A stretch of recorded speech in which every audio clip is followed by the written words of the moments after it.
எங்கே வாழ்க்கை தொடங்கும், அது எங்கே எவ்விதம் முடியும்?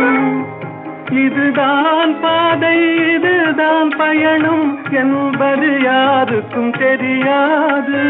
பாதையெல்லாம் மாறி வரும், பயணம் முடிந்துவிடும். மாறுவதை புரிந்து கொண்டால் மயக்கம் தெளிந்துவிடும்.